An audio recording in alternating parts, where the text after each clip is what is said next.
A major U.S. trade deal just got revived, but almost nobody in South Africa is celebrating. This is Kenya News Update today. Coming up, you'll discover why a lifeline from Washington feels more like a trap and what this means for trade across Africa. The African Growth and Opportunity Act, or AGOA, was just extended for a year by U.S. President Donald Trump.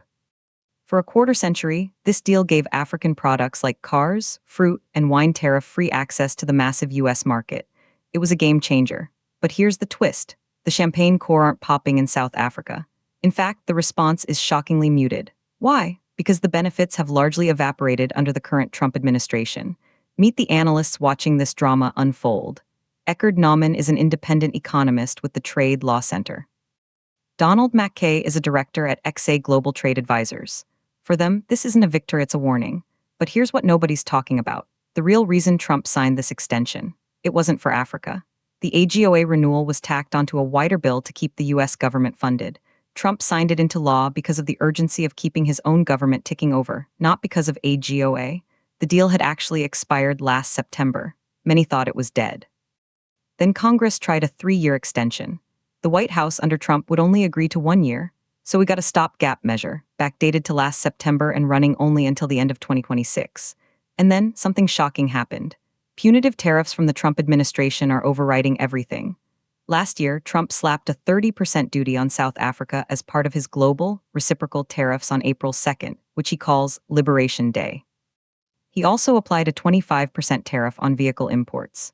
These massive costs completely override any benefit from AGOA's tariff-free access. Here's the part that will blow your mind.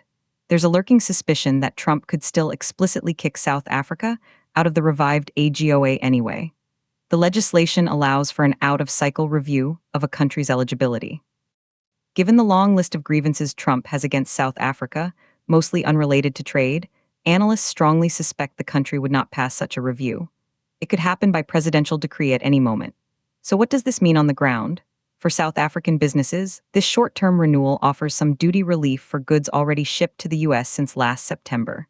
But analyst Eckhard Naumann calls it a stopgap measure at best. He says this 1-year patch won't result in any new investment by African businesses or any longer-term planning by U.S. companies sourcing from Africa. It signals a willingness to entertain non-reciprocal trade, but that's about it. The stakes are enormous for the entire continent.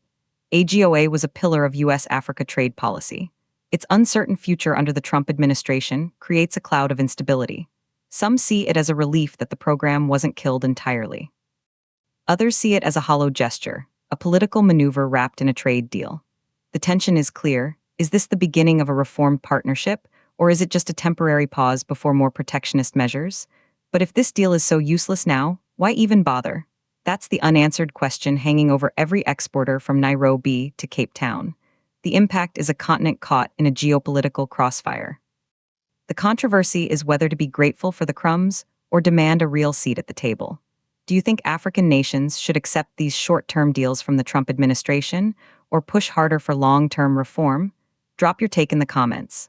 This was Kenya News Update today. Subscribe for more breaking news on how global politics affects our lives right here.